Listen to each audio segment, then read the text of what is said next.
MD present.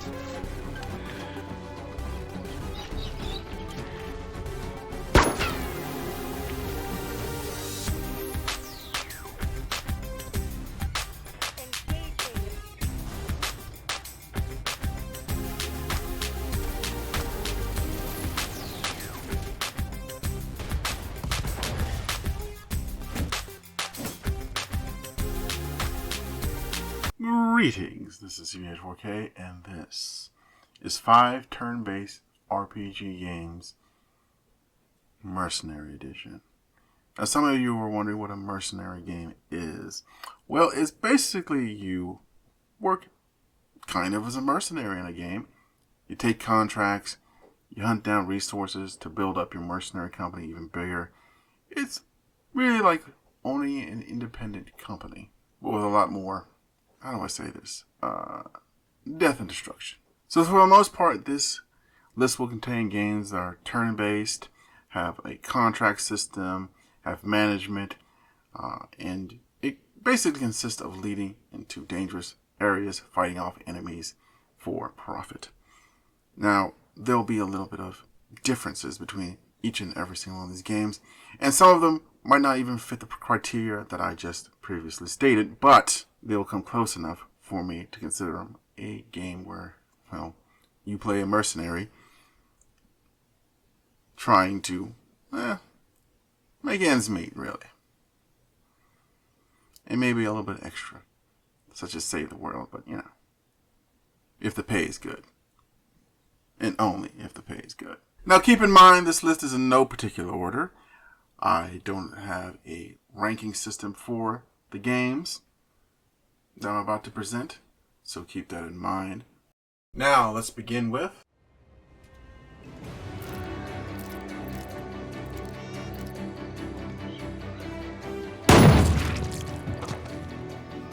Hot dog! That just comes from good, clean living. Jagged Alliance 3 is published by THQ Nordic and developed by Hayamont Games. Jagged Alliance 3 is set in a modern world with you leading a band of ragtag mercenaries that are helping to liberate a country from a brutal dictator. The rightfully elected president's daughter is also helping you accomplish this task. And your main goals include helping build a resistance movement within the country's borders, establishing a financial base by liberating diamond mines, taking out enemy bases, defeating enemy patrols, etc., etc. Out of all of the games on this list, it is the least procedurally generated out of all of them. It is mostly story-based. Out of all of the games on this list, this one has the most advanced graphics and has the most voice acting within it as well. But the game just doesn't have flash, it has substance, as the gameplay has many interesting and excellent features such as gun modding, RPG mechanics such as leveling up skills, and you having your own personal mercenary that you can modify from the very start, inventory management as well, and also a very unique feature that's often missed in most current day games is party management. What I mean by party management is your party members will like or dislike each other depending on what they do in combat or based off of pre-existing history before the game even started. So there's going to be some static between different parties within your team. So you're going to have to make sure you mitigate the problems within it and sort of, I wouldn't say fire problematic individuals, but fire people is definitely what you're going to have to do to maintain unit cohesion. I recommend this game to people who really like Jagged Alliance series and also kind of like XCOM as well, and just basically any of the old school turn-based tactical squad-based games. This looks bad. Don't think I'm gonna make it out of this one.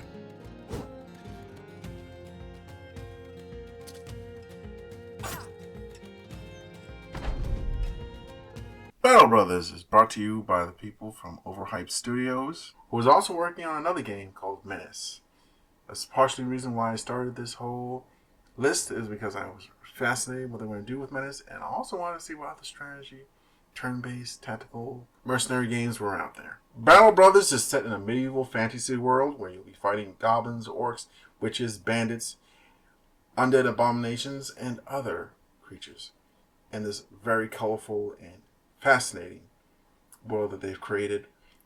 Possibly one of my favorite games of all time. The graphics and sound effects aren't all that amazing, but the way they have been done is still very eye-catching and still very ear-catching, as the models and sprites that they use for Battle Brothers are still pretty good. They can still draw people in, get them immersed into the world. And while there is no voice acting in the game, the sound effects of combat more than make up for the lack of voice acting. It adds a sense of gravitas and atmosphere. So let's move on to the gameplay. On the world map is where you move to different towns, you find locations, and you take on contracts. In the tactical map, this which happens when you get into battles, will resemble the world map where you got engaged or you engaged in battle. So, if you engage in a swamp, then, well, will look like a swamp. So, you would have to be very careful where you pick your engagements, as swamp land will have effects on your combat abilities and your enemy's combat abilities, as well as the different other biomes like forest or desert, etc., etc. In Battle Brothers, your mercenary company will be made up from various people you can recruit from the various towns on the map, who all have their own special traits and backgrounds that enhances their abilities to be more effective in combat. And eventually all of them will gain levels, so even if they're terrible, they will still be less terrible as time goes on.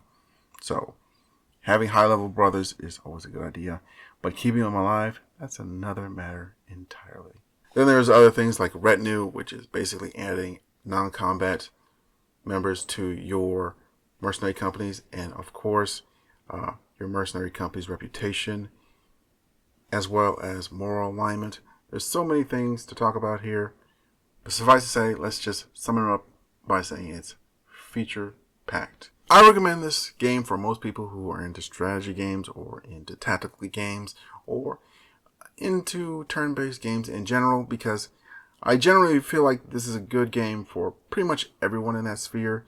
For the newer people, it might be a little bit too complex, but overall, I think most people will be able to get their heads around it and play it pretty well.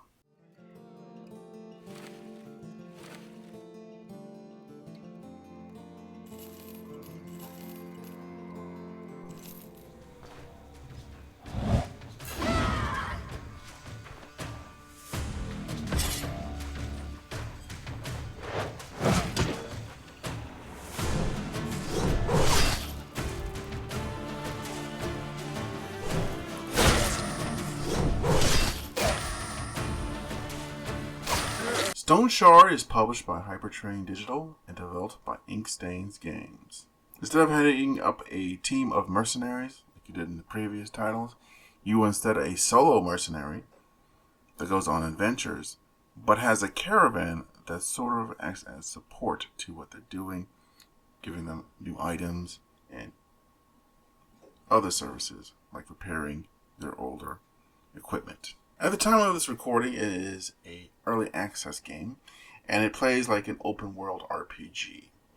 Now, what that means is you can go any direction you want, fight any enemies you want, so long as you have food and supplies to maintain yourself as you go, because you do have a hunger and a thirst meter that goes up as you travel the world, and you have to keep cautionary look at those systems, or you will suffer the consequences such as debuffs and even death if you're not careful. You also have to maintain a lookout for food that has gone bad or spoiled, because it will poison you and also give you debuffs.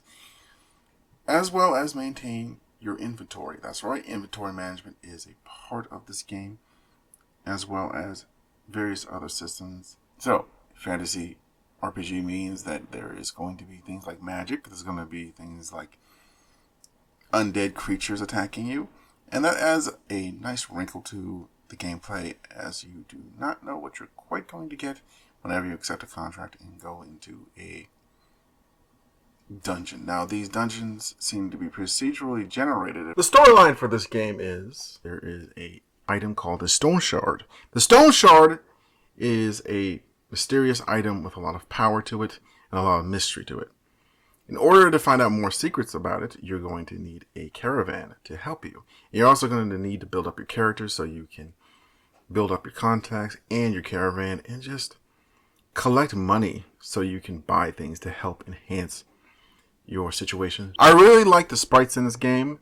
They really add to the atmosphere. There's not that much voice acting, but what little they do have, it's pretty well done. And finally, the sound effects are pretty engaging and they absorb you into the game as well. Who would I recommend this game for? I would recommend this to people who like a classic RPG, specifically a classic Western RPG. It's filled with a lot of immersive elements and it's a fun game to play. But I would recommend you be careful with the save system as it can be a bit punishing.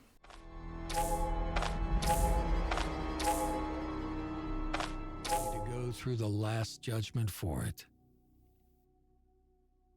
Not for the glorious death for the eternal kingdom, love, or the Lord, but for a way to step off the path of suffering.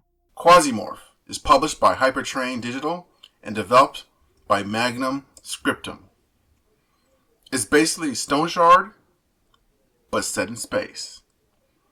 There's more to it, of course, but that's the main bullet point. The setting of Quasimorph is basically a grimdark universe where corporations basically rule all of space and they get you to do various missions that really increase their power amongst each other. Quasimorph doesn't have any voice acting to speak of, but it does have a lot of sound effects, and the sound effects are pretty good.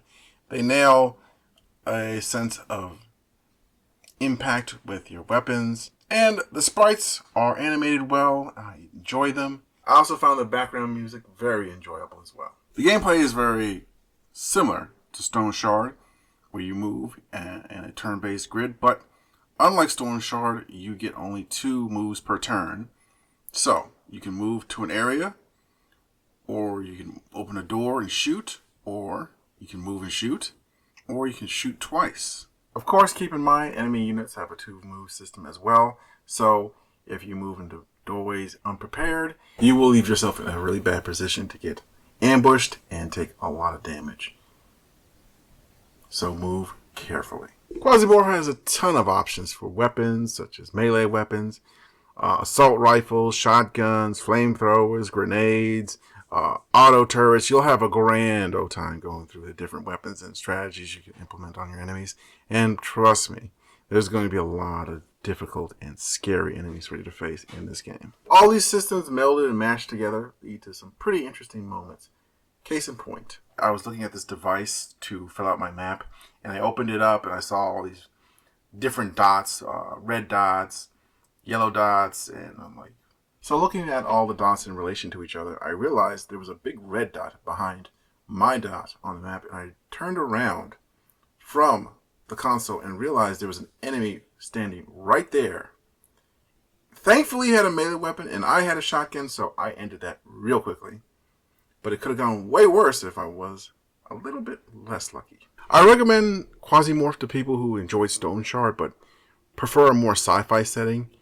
I think it fits that role perfectly for anyone who wants to play through a Doom-like in a turn-based fashion, or who like sci-fi settings in general, or grimdark sci-fi settings. All those fans will be welcome here.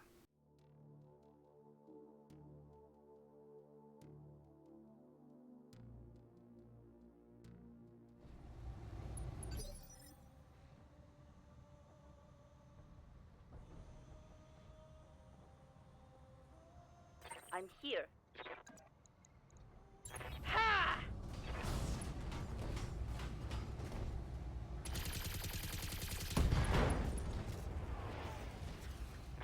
Recording critical hit. BattleTech is published by Paradox Interactive and developed by Harebrained Schemes. It's based off of the miniatures and board game of the same name. BattleTech isn't their first foray into the video game realm, with games such as MechWarrior franchise being one of their mainstays and one of their most popular. BattleTech has excellent graphics, coming in second best on this list for graphic design. The voice acting and the sound effects were on point in this game, with the pilot's one-liner really stealing the show and really just enhancing the mech combat, with the mech's sound effects really sounding like two giant behemoths clashing with each other. It really added to the immersion. All these together give the game a nice, unique personality that's hard to describe in full detail. But yet, I find it so enthralling. But I'm getting ahead of myself. BattleTech takes place in a universe that's far, far flung in the future, where mankind has colonized multiple worlds, and battles are settled with giant mechs.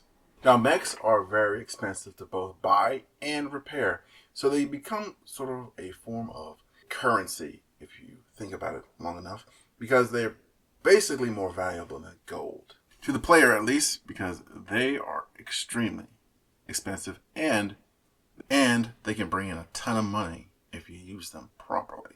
I find an interesting premise, as many battles can lead to a quick spiral of you just losing a lot of money by having to do repairs. Maybe a mech gets destroyed, or worse, a pilot dies, which in that case you would have to find a replacement pilot. And replacement pilots can be expensive because, well, it comes with a loss of experience, and experience is not something you can buy cheaply. Now, as to which campaign you can play, you can either play a story-based campaign or a free-roaming campaign that is much more procedural-based.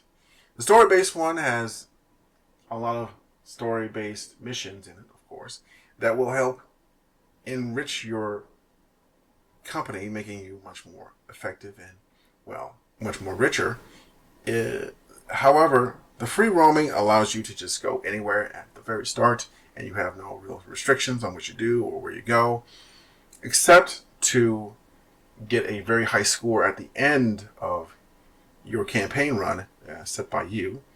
And quite frankly, I found that one a little bit more interesting, as I was not tethered to any sort of real story-based ideas, and I didn't have characters just thrust on me in certain missions. I could just do as I liked for any period of time. However, the story campaign did have a large amount of freedom, just like the procedural campaign, so you could just go anywhere you wanted to and fight whoever you pleased. And at the end, you could be a free-roaming mercenary company. For the most part, the gameplay is relegated to you battling with your mechs and destroying some vehicles. Now, the vehicles, surprisingly enough, have a little bit more kick to them than you would originally think. But for the most part, you'll be able to wipe them out easily. For the campaign side of the gameplay, you will be using your money to build and repair your mechs. You'll be using your money to hire new talent for mech pilots and various other things, such as upgrades to your ship. And you'll also have to pay monthly wages and upkeep for certain things. And it all feeds together with the time aspect of it, because it'll take time to complete certain projects and repair certain things. It'll take time for people to recover in the medical bay. So time becomes a currency as well in this game. BattleTech is recommended for people who are new to the BattleTech franchise or to long-term fans of the BattleTech franchise.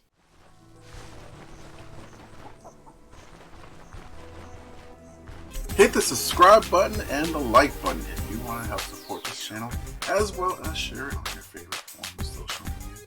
And I thank you for stopping by and watching this video to the end. I'll catch you next time.